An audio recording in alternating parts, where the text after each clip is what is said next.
We're live. Hi, everybody. Welcome to the show. We'll give everyone just a minute or two, um, and we'll get going. It looks like the Facebook feed is having some struggles, so Yeah, no worries. yeah, it's okay.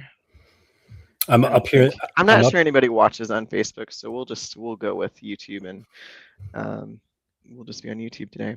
Sounds good. You're So on YouTube twice. You're on my channel as well. yes, excellent. All right, I'm glad that connection worked. Yeah. Yeah. So, hey everybody, thanks for joining. Looks like we've got a couple people already in the chat. Brian, as always, Brian, we are here, so welcome. And Matt in the hat, Matt in the hat, yeah. And Jen, hey, good to see you all. Yeah. Thanks for coming. Today I'm talking with a long-winded one, and we're going to talk about his Royal Road novel, Get Trucked, as well as his like Celtic themed series. I managed to read the first one, got it right in under the wire. The Children of the Cold Moon. So we'll talk about that one as well. So thanks for joining, everybody. Happy Tuesday. Yeah. This It's is. I'm used to the one doing the whole introductions thing. So I am. This is great. I'm glad to just be here and to answer questions, Reck. And it's so nice to be here with you. Yeah, it's awesome. I'm glad we finally got to connect. We met at Lit RPG Con, and you interviewed me a little bit about stumbling up, um, you know, during the con. It was crazy. It was It was crazy. insane, and the internet there was crazy. So our interview that we filmed, I think, actually didn't like it glitched Yeah, out, and, like and yeah, then and then I interviewed you after the fact, and you were cool then, but I didn't realize how cool you were until I got to know you a little better these last few months. yeah, it's been cool. I just want to give a thank you. So if you haven't followed Long-Winded One's podcast, go take a look on it on YouTube and go follow it. Um, you do a great job, and people maybe don't know this about you, but you've also kind of masterminded like the Google Calendar for all the podcasters so that we don't step on each other's toes, which is just like awesome. So if you haven't followed the Google Calendar, go follow it because then you've got all the postings of where we're all at when. Well, what's cool about like coordinating a little bit is that everybody kind of has their own thing, right? Like so, we tend to we don't interview the same people, but there is a little bit of overlap. But even on the overlap, like my show is like 30 minutes, and it's very specific towards like fan theories or lore that might have not made it into audiobooks and novels, and so you can do both without feeling like people are repeating themselves. Hmm. Yeah, and I am really looking forward to the Stumbling Up one. There's a few mysteries out there that we're gonna. You're like, is there some unsolved stuff in the book that we can talk about? It's like, yes, there's some spoilers that we can get into. I'm like excited. It's gonna be fun. Yeah, so that'll be June 7th. You'll be with Yeah. me. Yeah, it's so exciting. Yeah, I should all the fingers and toes crossed have book 2 out by then too, so it'll be even more content to talk about. So, but anything else you want to say about your podcast before we get into Get Trucked?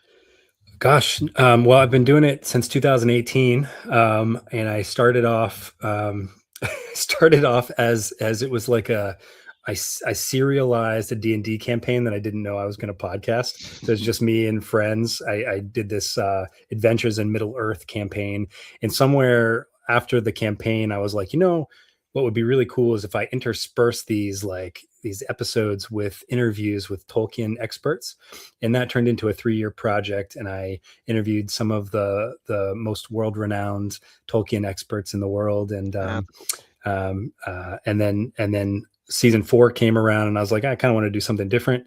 So I DM'd a campaign set in Symbia and Forgotten Realms.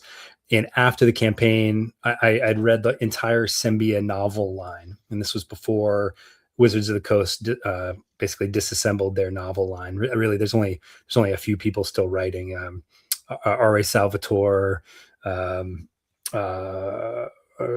blanking, but there's only Yeah, a few a couple people left. few Yeah. people, and so I wrote scripts of basically what happened during that campaign, and then my D&D buddies and I recorded it, and so it's this really cool. And then I got to interview Ed Greenwood, the creator of Forgotten Realms, and all of the authors that wrote the Symbia books, right? So part of this for me has always been about interfacing with like experts in the field or historians or authors, narrators, and probably around the same time I started podcasting, I got into lit RPG back in 2017, 2018. And I was like, well, if I'm going to do a next season 5, I'm gonna do lit RPG, folks. And so the focus that season was to take Royal Road authors who hadn't published yet, and particularly hadn't put out an audiobook, and to pair them with a professional narrator who donated 10 minutes of their time in order to like advertise their Do a cold services. read. Yeah. Yep. So it was like an advertisement for the narrators. It was a way for people, and there's some people who are like always rolls a one, hadn't done an audiobook yet. He does a hero's life, soldier's life, and a gladiator's life, and a number of other Yeah. things. Soldier's Life is one of my favorite audiobook reads in the last 6 months or so. Yep. So he found his original narrator on my podcast, and a few other people too. And I got to know some really cool people. That was so much fun. And I got to interview some of my favorite, like Eric Ugland was on there, a number of other people. I met Yeah. Jonathan McLean, and then I was like, I need a break. And then Lit RPG Con happened, and I came back refreshed. And Yeah. I was like, I'm going to do season 6. Doing it. Yeah. So Yeah. that's my plug. Yeah. And most of the time you're recording at least on like Sundays, Saturdays, Sundays ish. Yeah, Yeah. almost always. Yeah. There have been a few people like Troy needed to I was going to do Troy next Sunday, and he needed to do Wednesday. But I was like, sweet. Then Hunter can come in. So because I had filled up every week, Yeah. and I was like, I don't want to add like more than one person per week. But I was dying to get Hunter Mythos in there. So he's gonna do Sunday, and then I'm gonna do Troy on Wednesday next week. Nice. Nice. Well, check it out. Go follow Long-Winded One on YouTube and check out those videos, especially if you're like into that. This season is fun because it's the spoilers and the mythos of the novels and stuff. So you get a little bit deeper than that superficial, like, what is this book about? So if you've read the book, go check them out. It's a lot of fun. Thank you. Yeah. Yeah. All right, but let's talk about your books, Yeah, right? that'd be great. Yeah. So Get Trucked is on Royal Road right now. So you can go follow it, like it, rate it, read it. Maybe not in that exact order, but it is a vehicle-based lit RPG, which honestly for me, this was one of the first reads of this kind for me. The main character has a terminal illness and is tapped by the Enders to extend his life. He only has to help out by isekaiing people with his car. That's the nice way Which, to put it. yes. So so Yeah. I have this debate going on with somebody right now on Railroad about because it has the anti-hero tag, Mhm. a number of other tags too, but this reader is like, this character needs to have the villain tag. And I, like at first I was kind of like, wow, I don't think he's a villain. But then I just took a step back, and I was like, this is great that people have such strong feeling. Like he reads it every week, right? This reader reads it every, I think it's he, it could be she. Yeah. And but like is adamant Max is a villain, and Yeah. he tells me over and over again why Max is a villain. And but that's so cool. I mean, that people feel Yeah. so passionately about that. Yeah. Gary's like, wait. He drives the truck that's isekaiing people, and yes, he does. So I mean, he's a villain in the way that like all lit RPG main characters are villains when they go Well, murder hobo on yeah, folks. It yeah. it is a little bit more in your face though because I mean it takes place in like real world, like our world, so you get a little bit more of that realism of like he is mowing people down a little bit. Yeah, can I, for the sake of Gary or anybody else who wants to know a little bit, so the idea came about at Lit RPG Con. We went out for dessert. We walked a few blocks down to the train station, and there's this nice dessert place in there. And I think it was the day before everything really got started. So everybody was kind of arriving and meeting people, and there were meetups for dinner and desserts and coffee and everything. And so I just joined a group of people that I didn't even know, and we all, As you do. as you do, and we all went down for dessert, and we were sitting around and we were talking about isekai, and Truck-kun came up, and this idea that people get isekai by getting hit by trucks. Obviously, we've all Yeah. read that. And Many I times. Yeah, and Yeah. I started thinking, what would be cool is to, instead of writing a book about somebody getting portaled, which we've done, which I've done, to write a story from the point of view of the person doing the hitting, and why is this person doing this? Is it really an accident? Probably not. And that's how I met Reck. Gary says, yeah. Yeah. Uh, Not running me over with the truck at random dinner at Lit RPG Con. Yeah. and Yeah. and so I wrote down this timeline for you so I could tell you exactly. So let's see. So we were at Lit RPG Con in July of 2025. Mhm. And I started Get Trucked, October. So I had finished my second Celtic book. So I have them here if you want to see them. So the first Celtic book is Children of the Cold Moon. Mhm. The one I finished right after Lit RPG Con was called The Breaking of Anun. This is book 2 in the Four Treasures saga, which we'll talk about in a little bit. And then immediately that same month, after coming off of Lit RPG Con, I decided to start writing Get Trucked, and so I started writing it, and quickly was like, okay, so the main character is gets dubbed basically to be a part of the Enders, as Rex said. The Enders is an acronym. I wish I could remember it now. It's hold on, I'll tell you. I have Oh, I've this. got it. Yeah, it's the I've got it written down here. Um, Here we Bureau of Afterlife Dispatch. Oh, but what is Enders, right? Yeah. Yeah. So here we go. So the Bureau of Afterlife Dispatch is the main bureaucracy that works for death, right? And there are 3 divisions in that. The Enders, and you can see it here a little bit on the app. Yeah, go check out the app. So the app, so the Ender stands for Earth's Next Dimensional Relay System. And then eventually the people that were Enders they just named that department the Enders. And so they have an app that works kind of like a rideshare app. And I designed the app so that people reading the book could go in and like see firsthand what Max, the main character, sees on the app. And you get assigned a person, and then it maps to the person's location. It tells you who wants the transfer, right? What world they're getting isekai'd from, or to, rather. Too. Yeah. Yeah. Which And is then, one of the reasons where it like takes the murder aspect out of it, right? Because you're like, oh, they're going to like this other fluffy, heretical fishing like world or whatever. And unless they're not, which happens a couple times too. Yeah. yeah, exactly. Well, so that's why the person is like, well, this person is a villain. He's killing them, running them over. I'm like, he's not actually killing them, which is how he justifies it in his head. But Mhm. but keep in mind, to everybody on Earth, right? The person is dead, right? It's so Totally dead. Yep. and so there's this thing in the book where the person that passes the reins to Max, is like, people don't make it past level 20. Enders don't make it past level 20 for that reason, because it takes a toll on you.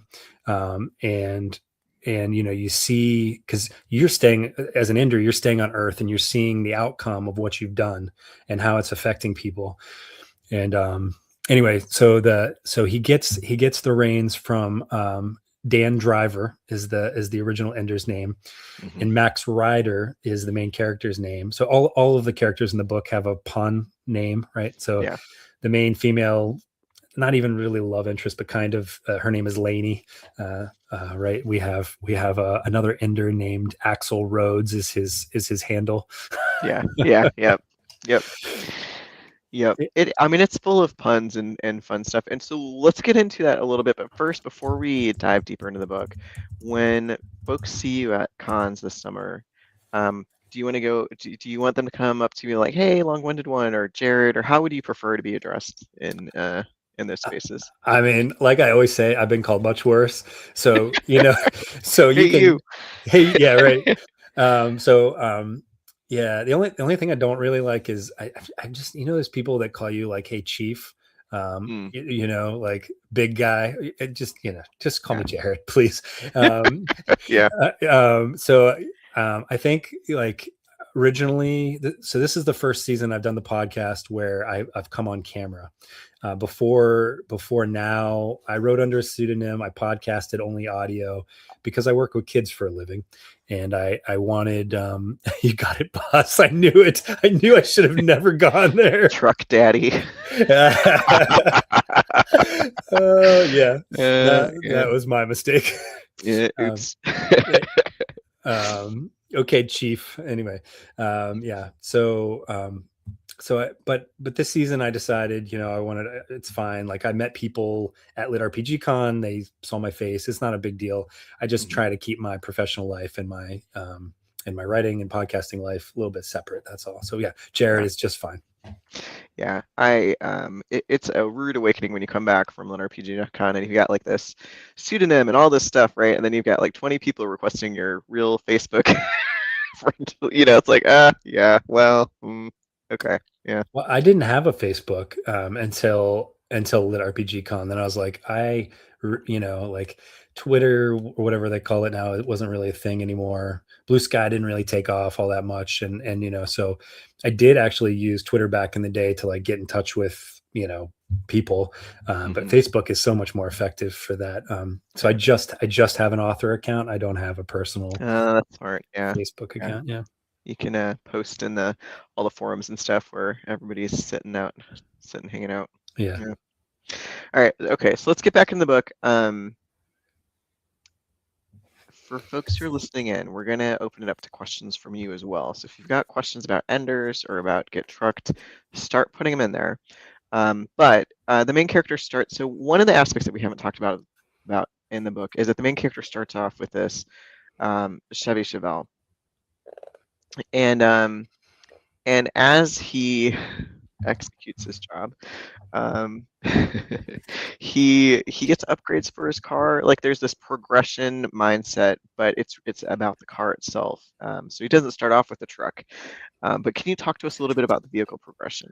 Yeah, And you no, can do that really in the app too, right? Yeah, absolutely. So part of this visualizing this sometimes is difficult, especially when you're listening on an audiobook or you're reading and you maybe forgot. So the app is great for that because it shows you visually, and you can kind of equip and unequip certain things. Yeah. So there are certain things that happen, and I pulled up my notes here so I could share you specifically. But the progression in the book is exactly the same as the progression in the app, so you can kind of follow along. So the vehicles it goes so Ender's level 1 to 100.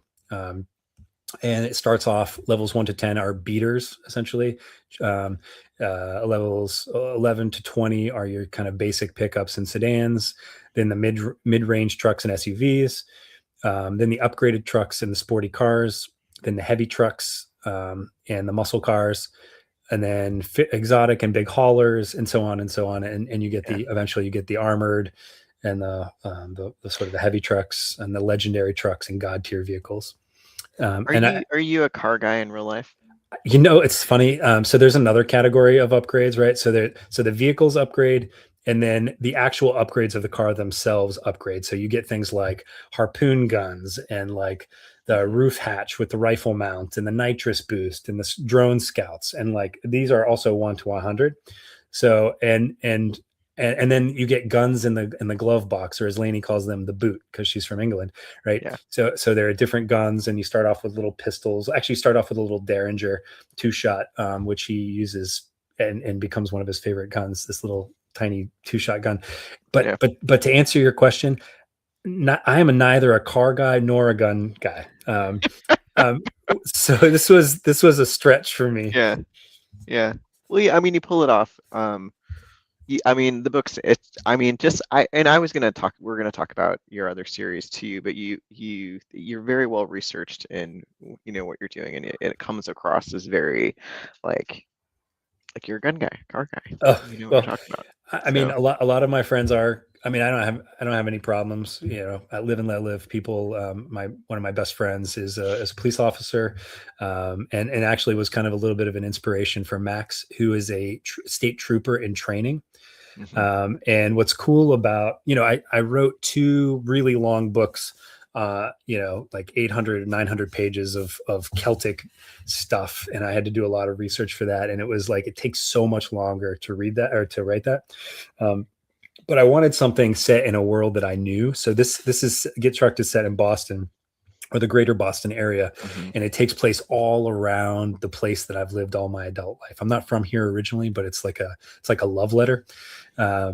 and so I did have to do a lot of research on like what the state police training program was like, and these are places that I've been, places that I love.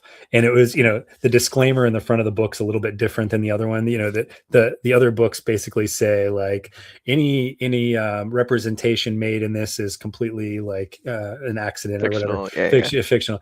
This is very different. I basically say real businesses, organizations, and locations mentioned in this book are not affiliated with, sponsored by, or endorsed by this work. So it's a very different Yeah. disclaimer. Yeah. Yeah. Yeah, please don't sue me.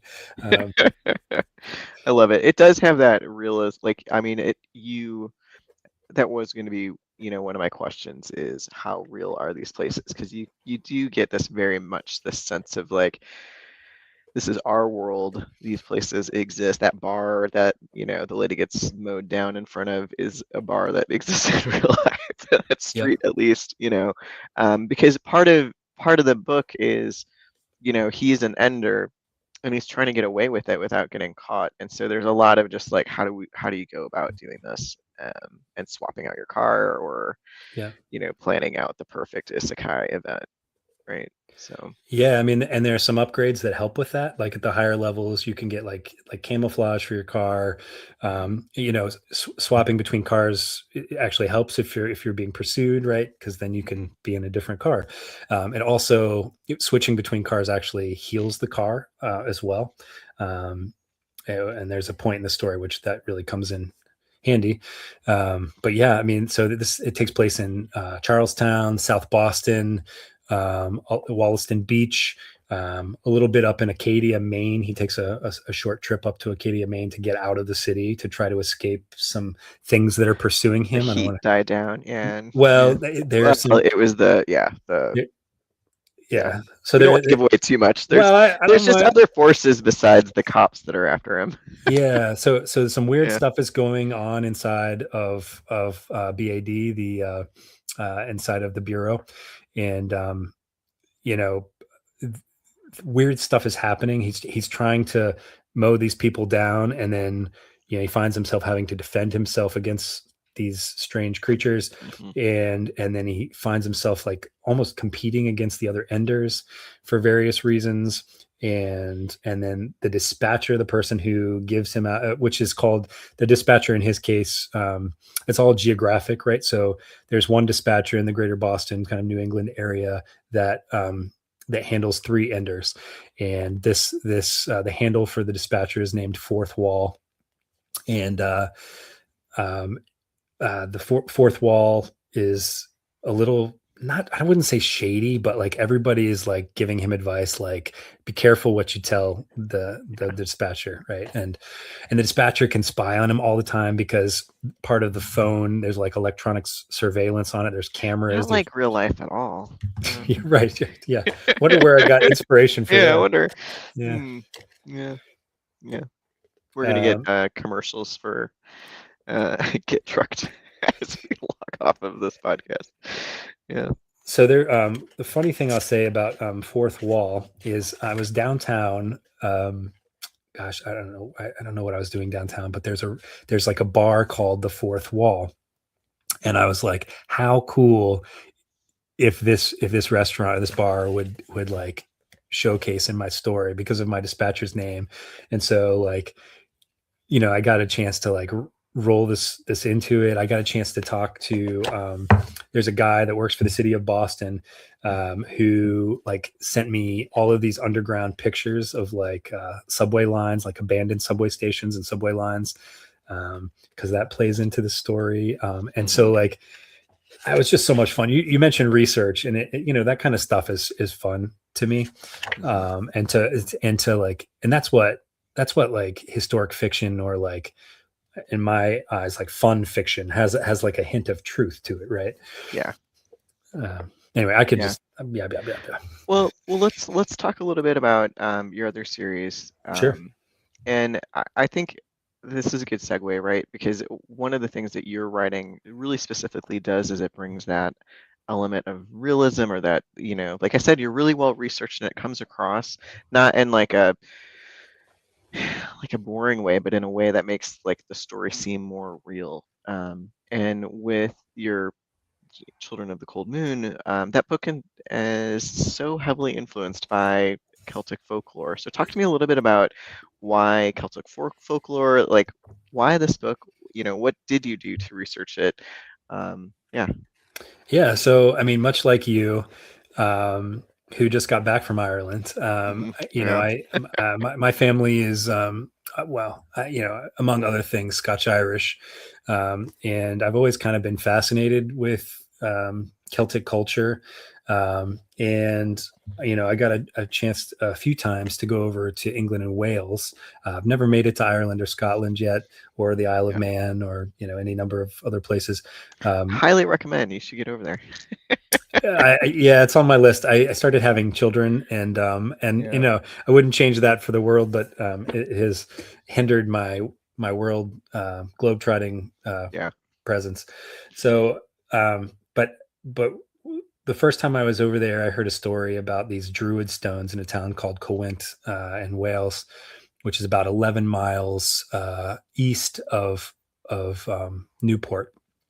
So kind of just over kind of the Welsh line, and and there's this town Caerwent is an old fortified Roman settlement, and probably just barely um, as far northwest as the Romans got.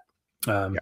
they made it to just north of Newport and Carleon, but that's 11 miles, and it wasn't as big of a civilization. Caerwent in its heyday held 3,000 people, and they couldn't defeat the Celtic tribes, so they ended up bribing them. They built them a big city with Roman technology, and sort of pacified the Silures, which was the Celtic tribe that lived in that area. None of this has anything to do with Children of the Cold Moon, but it inspired me.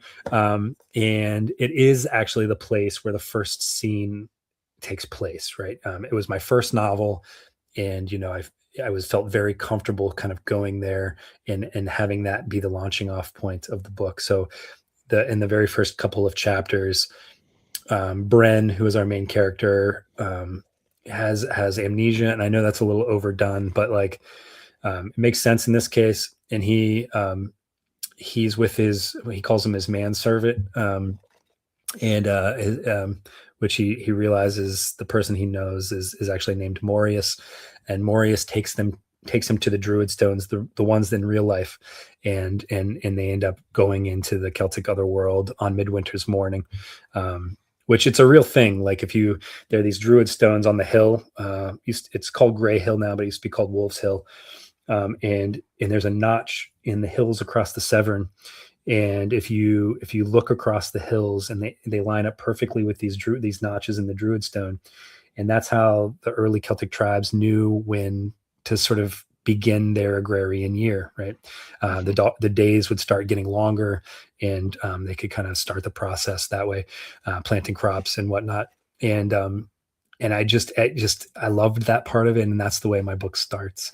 Yeah. And his the story in this book is about very, very much like he's very much like a selfish, not even I wouldn't say he's unlikable, but he just there's a lot Yeah. of room. There's a lot of room for growth in this first couple of chapters, and Hmm. he's growing up very quickly and discovering that his place in this world. Like he goes into the Celtic otherworld and realizes that it's a mess, and there's like factions of people who are fighting, and he becomes very close with a fairy character named Theoden, and I gotta just say I got a note from so let me start over. So my first book was narrated by a narrator named Chris Tucci, who's a friend, and he did a fantastic job. And my second book, The Breaking of a Noon, which came out, um, the the paperback and the Kindle version came out last November. The audiobook's going to be coming out this spring. And Hmm. I decided when I wrote The Breaking of a Noon that I wanted it to be from four different characters' point of view. And I reached out to Andrea Parsnow and Neil Helligers, and I was like, "Hey, you guys, like, What do you would you think? would you Yeah. guys consider doing like?" I went to Andy and I said, your voice inspired I Theoden. mean, yeah. It did. And it was the attitude in a character named Popper in Dominion of Blades. I don't know if you've Hmm. done the Matt Denman Dominion of Blades, but Andy did those two books, and hopefully there'll be a third at some point when Matt has a little more time. Um, Popper inspired like that attitude that Popper had. Popper was this little girl who a character like I think he was a police officer from New York got put into this little girl's body, and she just had this spunky. Um, oh, Gary says that he's finished the third Dominion of Blades. That would be awesome if that's true. Yeah, Um, that would be cool. but Andy inspired the voice, and so when I decided to write the second book, The Breaking of Noon, from four different points of view, which was an undertaking, let me tell you, Yeah. I was like, it would be so cool if you could do Theoden since you inspired her, and she agreed, and That's awesome. she emailed me tonight and was like, "Hey, I'm gonna have your files done by the end of the week," and and then and Neil Helligers is doing my Fomorian Kai, and he has that deep voice, and Yeah.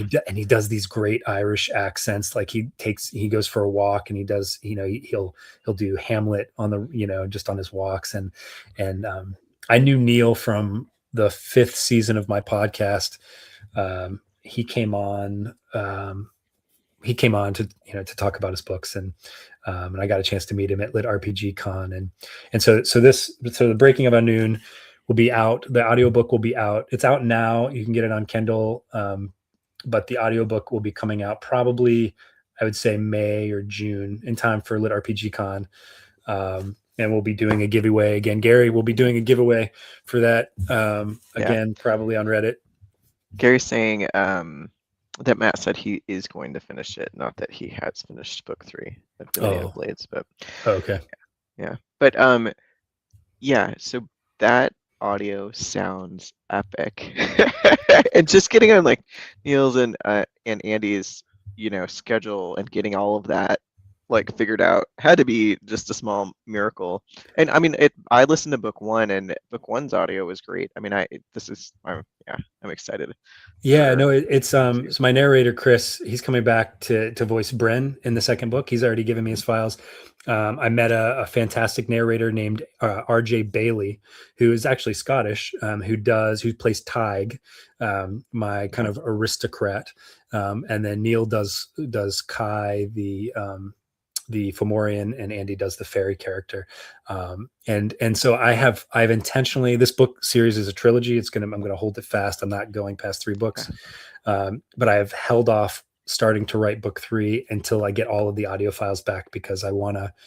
In a lot of ways, their voices impact what I write. I Hmm. don't know if you're the same, but I feel Yeah. like I have to put it on hold until I get a So you can feel. hear it. Yeah. Yeah.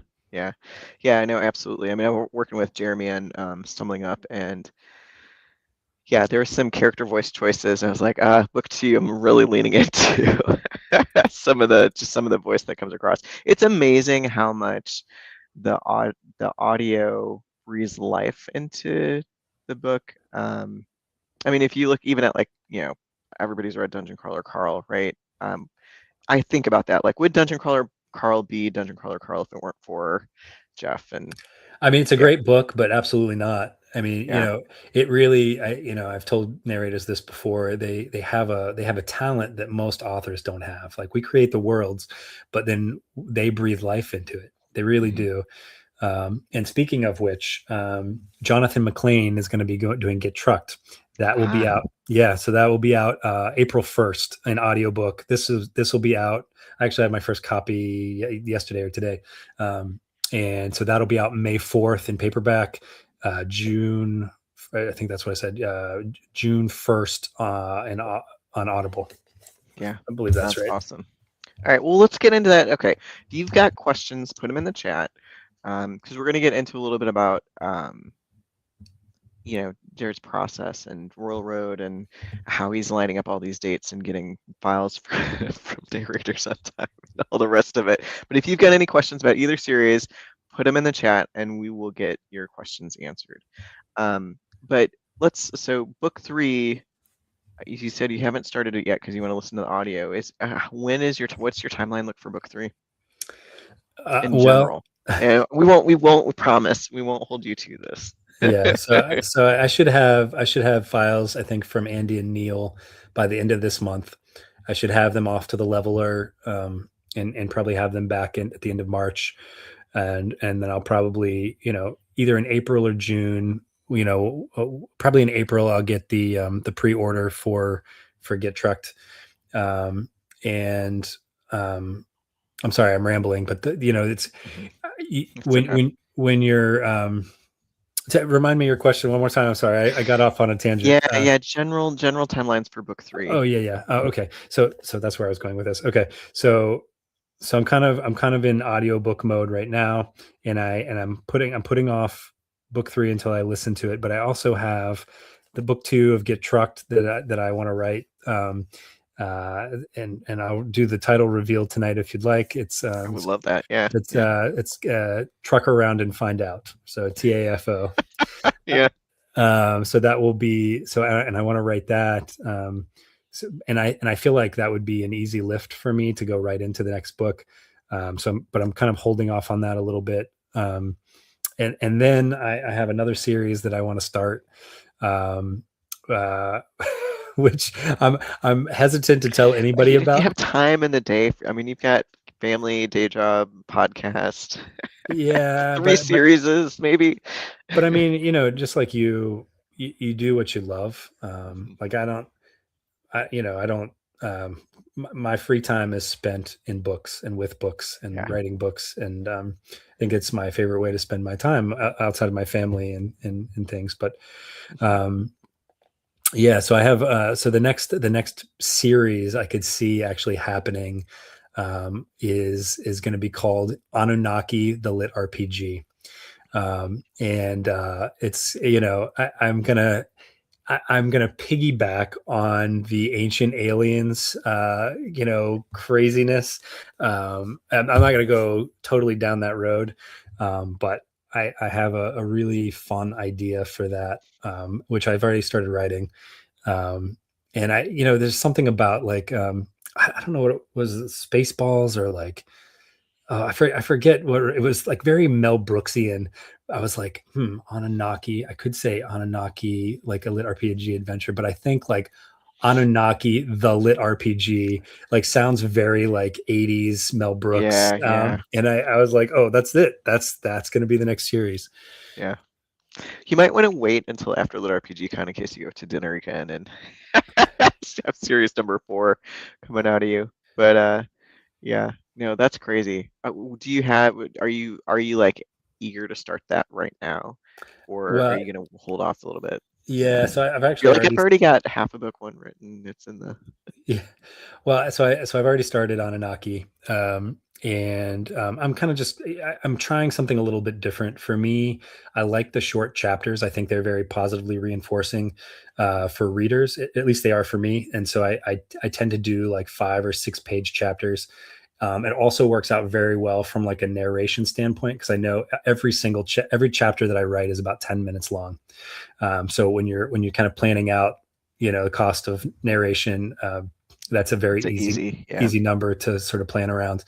But I feel like sometimes, not always, but sometimes there's more I could write in each chapter, and then I don't want to rush the ending of each chapter. So I want to try something a little bit different with Anunnaki, and that's the chapters I'm going to try to be like twice as long, so like 10-page chapters, just so Okay. I can kind of like take my time writing and really flush the chapters out. That's more of a challenge for myself. And yes, Gary, I am a little bit long-winded. Sometimes I distract myself. hmm Do you think so? A lot of the RPG authors in our audience might not know this or not. Maybe they do, but a lot of lit RPG authors who have short chapters, it's because they're on Royal Road. So we're told that on Royal Road, people expect, around 2,000 words plus or minus 500, maybe up to 3 or 4,000, but people expect shorter chapters to just smell through. And so when you're chasing, rising stars or, good ratings and stuff, short chapters are the way to go. Are you going to put Anunnaki on Royal Road, or are you going to do this more I, traditional? I don't know. I've put every story that I've written so far on Royal Road, and I had pretty, I think pretty decent success with Get Trucked. Certainly more than the Celtic novels.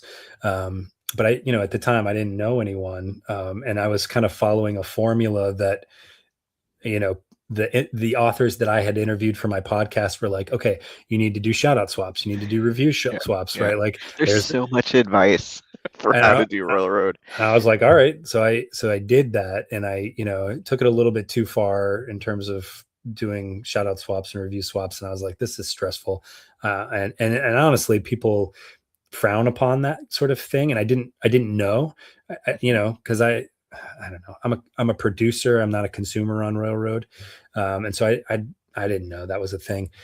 So with my Get Truck series, I'm not doing any review swaps, um, which is a little humbling, you know. Yeah. Anyway, so I took some notes here, so just to tell you. So I made it on, I think, 14 of the Rising Stars Mhm. lists, and I made it on Rising Stars main for about a week, which is, I'll That's take that. still it's an accomplishment. Yeah. I Yeah, mean, I'll take that as a yeah. win. So let's pause for a second because some of our listeners don't really understand Royal Sure. Road. So Royal Road is a web serial platform that's free that a lot of especially lit RPG authors get their start on, and it's pretty commonly understood that you get successful in Royal Road, you're going to be successful once you get off, like once you publish to Amazon or whatever. And a lot of publishing lit RPG specific publishing indie presses and small presses will look at Royal Road success as like a way to recruit people. That's just how people get their start, right? Um, there's a lot of metrics that go into Royal Road. So Rising Stars is it's this weird algorithm where if you generate a bunch of ratings, reads, like Follows. yeah, Yeah. follows. There's all this stuff Favorites. that you don't really know what it is, but like you get to generate enough of those in a short enough time period, you get on Rising Stars, which is published out to readers, and a lot of readers will pick up whatever they're going to read next off of this Rising Star list. And it's like the top 50 of that week or moment or whatever on Royal Road, right? 50 or 100? I don't remember. It's 50. Yeah. 50, yeah. Yeah. It's pretty difficult to get on, especially if you're not like an established. There's some people like Raven's Dagger, I think gets on there with everything because he's got such a following. But as a new author, it's a lot harder these days to get on Rising Stars. But there's all these sub lists, right? So like you could get on Rising Stars for comedy or for violence or for anti-hero or like a bunch of the subcategories that are out there. You can be the most popular comedy and maybe not make the main Rising Stars, but if somebody's looking for a comedy, you're going to pop up on that list, Yeah. right? And so there's a lot of Reddit conspiracy theory sort of rabbit holes you can travel down on, like what do you do to get on Rising Stars? And I mean, there's so much advice out there that I mean, I can tell you what I did if you're interested, yeah, or great. if I'm if if, I'm if it positive helps there's a few people. people. Yeah. Yeah, yeah. So I took notes this time. So the first thing you want to do as a writer on Royal Road is not just, you don't want to start writing a story and then put each chapter on there, and you can do that. But if you want to get on the Rising Stars list, you need to have a backlog of chapters, right? And so the very first day, I put out 10 chapters, Yep. and then each day for 10 days following that, I put out a chapter. And so you have this base of chapters that people want to read, and you have to have, I forget how many words, but there's a word I think it's like 20,000 20,000. I, words. I think that's right. Yeah. So before you're eligible for Rising Stars, and I think I was on Rising Stars like very. So I started posting January 5th. I think in my notes I was going to be eligible for Rising Stars based on the number of chapters I was putting out by January 9th. So 4 days later. Um, and I actually got on Royals. Let's see. So I was on a sub list 3 days after I posted, January 8th, and then I was on main at the end of January. So from January 25th to February 1st. So it took about not quite a month, but it took 20 days to get on Rising Stars main, and then so then I for like 2 months I'm posting twice a week, and then from February, the end of February through the end of April, I'm doing once a week. But once you're off of, there's all these trackers out there, and you can basically watch as you fall off Rising Stars, you fall farther and farther away Yeah. from the top 50, which is fine. I'm still on 5 of the Rising Stars sub lists. I think low fantasy, local protagonist, um, urban fantasy. I was very happy when I made profanity the sub Yes, list. I also celebrated profanity. Yes, Uh, profanity and violence, and yeah, yep, yep. yep, yep. It's interesting because that some of the authors that have been around for a while, like Sour Patch Hero, will talk about like he didn't make Rising Stars until like a year, like he'd been posting for a long time, and I mean, I'm not sure. The problem is the algorithms change, so some of that advice is maybe not pertinent for where we're at posting, but for the most part it's considered you have like your first month or two is your chance to make Rising Stars, and so that launch is like super important. So if you are a reader and you've got a friend that's launching their first or second or fifth Royal Road novel, make sure you go and follow and comment and like and rate and leave a review. It's crazy because as a writer, you watch these reviews come in, and every review can bump you a couple hundred in the standings. Um, and Well, and it's crazy because even like a 4.75 star can bump you down like 10, 20, 50 spots, and it's like it's wild because it's based on that algorithm where gold star is 5-star review, and well, somebody leaves an actual review. so Yeah. my Celtic novels are in 45th place on Royal Road right now for overall, whatever the main list. And when I started Get Trucked, it was 2 years later, and I had really forgotten the process because it had been 2 years. And Hmm. and when I posted the first few chapters, I was in 64,000th place. Yes, So yes. it's a Yeah. little bit. It's like I said, it's a little bit humbling, and I had already decided, look, I'm not doing review swaps, so like Mhm. let the chips fall where they may, right? Yeah. And I just want to echo what you said. Like if you have loved ones or friends that are posting stories, like give them love, follow, and favorite, and leave a review, and or leave a rating. But if you have time, also leave a review. Reviews worth more to the authors Yeah. than just a rating. And if for no other reason than to just balance out there's a lot of like Because there's a point. lot of people that just review bomb. So review Yeah. bomb is when you leave a low rating that's like obnoxiously low. Um, and then it just kind of tanks somebody's score. And there's nothing really, I mean, like I did have like a review that I challenged with Royal Road and actually won the challenge because somebody like read the first chapter and were like, this is AI. And it's like, I mean, like, Yeah. what do you, it wasn't, you know. Um, but for the most part, you're kind of helpless in the face of the general public, and so it helps when people pile on love for you. Yeah. And so just some other terminology that we use is review swaps and shout out swaps. So shout outs are basically you run kind of like a mini ad for somebody else's work at the top of like your chapters. And so it's really common practice for like me to be like, hey Jared, you want to do a shout out swap? I'll shout out your story, you shout out mine, and then our fandom will, maybe go visit that other story, because it sounds interesting or whatever. Review swaps are a little bit different. That's where like somebody might be like, "Hey, I'll review your story if you review mine," and it kind of, it's one of those things where some people do it, some people don't. It's a little frowned upon, but most of the time people can't tell, and I mean, like I there's didn't just it's all know. over the Yeah. place. Yeah, and and that's the thing. There's a lot of advice out about Royal Road that you just don't. Yeah, You know, I the way I yeah, looked at review swaps was that it was counterbalancing the review bombs, yeah, and and I don't understand. I mean, I don't understand why they allow anonymous reviews or ratings rather. I mean, I think mhm, everybody should have to put their name with a rating or a review, but that's just me. yeah, I would never. I would never consider going on a website where people are putting out free content and like and just like ruining somebody's day, right? If I didn't like something, I probably just wouldn't leave a review, but that's just me. yeah, yeah. And there's whole books almost on like how to even like like write your blurb in Royal Road so that the reader knows what they're getting, because if they think they're getting like a romance and they're getting a lit RPG, then they'll review I mean, there's just a ton of stuff out there. Yeah. And it's really interesting because with the downfall of Immersive Inc., which used to be one of the main discords where people would go for advice on Royal Road, and there's a whole community wrapped around that.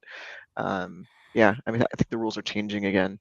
So Well, they certainly have changed in the last 2 years, and yeah, not just not just the rules, but like culturally what's acceptable. Because I really did just follow other people's advice, and they've changed a lot yeah, between my first book and my new series, and I think you just have to roll with it. And the other decision I made for this series was that if I was going to do a shout out swap, not a review swap, I'm not doing this. If I was going to do a shout out swap, it was going to be with people that I know and people that I could really endorse their work.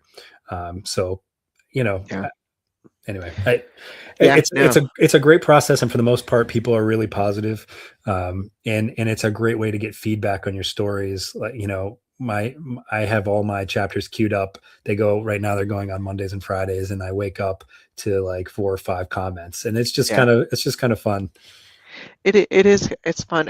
I had never like considered writing a serial before stumbling up and finding out about Royal Road and all the rest of this. And it is crazy how motivating it can be when you read those comments and people are like talking about your characters or like what's happening over here. I mean, even when they're like, hey, you misspelled this, there's a typo here or whatever. Like even that's encouraging because it means people are actually reading and paying attention enough to catch that stuff. Um, yeah, Yeah. it's So yeah, when I sent Jonathan my files to do the narration, I was like, this has been edited, right, like multiple times. I said, but it's possible that the Royal Road savants will find a comma that's out of place. So, yeah, but other than that, we're good. But yeah, yeah, I'm sure somebody will find something. yeah. It's a fun platform. Yeah. Okay, so any questions from the audience about Royal Road or that process? One of the things I wanted to talk to you about, though, about Royal Road is that unlike many authors, you actually have like a copyright AI disclaimer at the bottom of each and every one of your chapters. And can you talk to me about the reasoning on that and what led you to decide to do that? Well, actually, an author friend recommended that I do it. So Yeah, I know other people do it. I had somebody complain about it this week, and I was like, "Really? It's at the end of the chapter. If you don't want to read it, you don't have to. yeah, And it's free. But okay. So yeah, so I didn't do that for my first series. I had an author friend recommend that I do that with this series, and the reason it stuck in my mind, and I did it was there are websites out there, particularly overseas, that love to basically crawl sites like Royal Road and basically steal content. So Lift it. it's Yep. right. So even if you are like my run is going to be up. So the last chapter, chapter 40, and both the prologue and the epilogue will post on April 27th. I'm giving people a full week to read the whole thing if they want to, if they're not done with it, and then I'm going to have to pull most of that off when the book comes out on May 4th. That's called And stubbing. For those of you who don't know, you have to take your book down to put it on Amazon, or else they will flag you for KU content. yeah. So Kindle Unlimited is like an exclusive thing, right? So you have to take electronically. You have to take it off of all of the sites. Patreon, there's some discussion about that, and Royal Road, and so my Celtic story is out there somewhere. I don't know what country is hosting it, but I can't do a DMCA request. They won't honor it. Their DMCA request email, in fact, bounces back. And so it's intentionally set up that way. I've contacted the domain, I've contacted the host, and nobody is able to really do anything about it. And so the reason I put the copyright in at the end of each chapter is if they do kind of automatically scrub Royal Road from my books and they post it somewhere else, the copyright basically says if you're not reading this on Royal Road, it is it's been stolen, because they don't actually look at each chapter, right? They Yeah, it's electronically just they a scrape. Yeah. scrape. Yep. Yep. And so that's, I know it's annoying to some people, but I mean, again, it's free content, and you Yeah. know and A it's at little the bit of protection. end of the chapter, so I'm hoping to not, like, people don't have to go through it. They can start the chapter, and then there's a very clear demarcation line when the copyright starts. Yep. So we got a couple comments. Al saying goes back to your third series that you're starting here. I'm hooked on Ancient Aliens TV series. I'm looking forward to reading your book. Yeah, it's funny what hooks get people, like and piano, I think this was talking about just like the small things that matter really do matter sometimes. That's, the ratings, the reviews, the follows, the comments on Roll Road. I mean, all that stuff matters. It doesn't just matter on Roll Road, it also matters on Amazon, Goodreads, um, you know, whatever, like the Ingram Spark platform, like if it's on Barnes and Noble, all of the comments and reviews matter. And I don't know, do you review a lot of other people's work I online? Yeah, if I read it, absolutely. All those review swaps that I did, I actually read the content, and I got some really, like, there was some really good stuff out there on Royal Road, Yeah. and made some really, good friends. So absolutely, I try to. Again, I'm more at this point, at this stage, I have more ideas than I have time. So Yeah.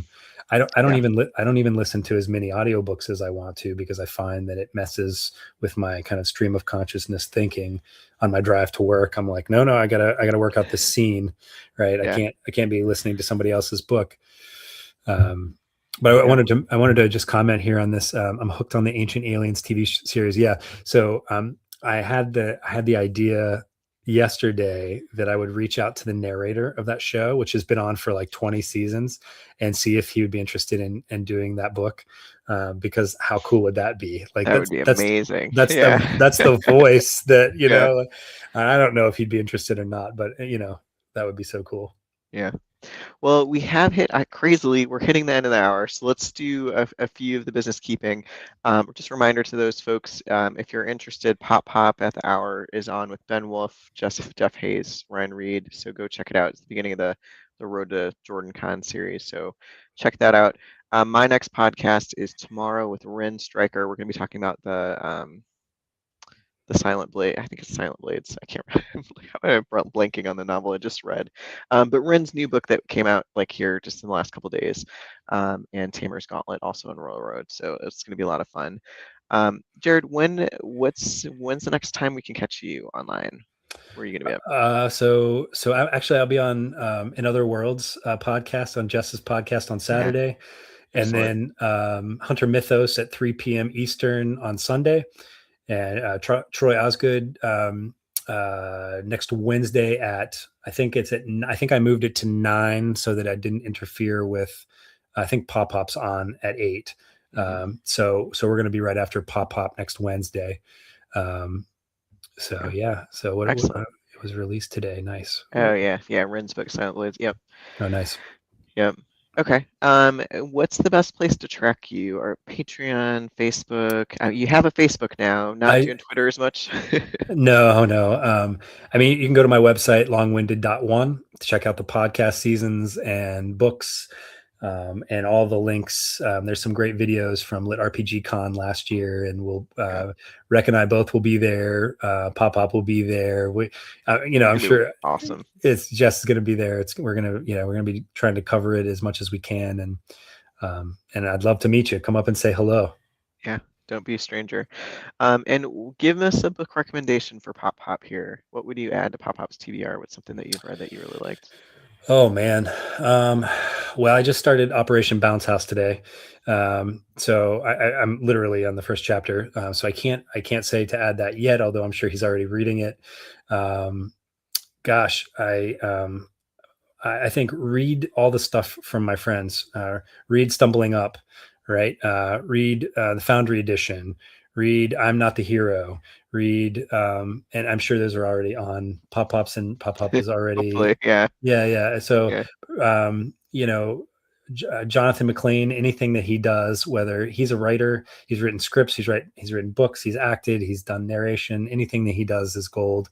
Eric Ugland, another friend who I just love his series, and my kids love his series. So the good guys and the bad guys and all the guys. Mhm. So yeah. Yeah, love it.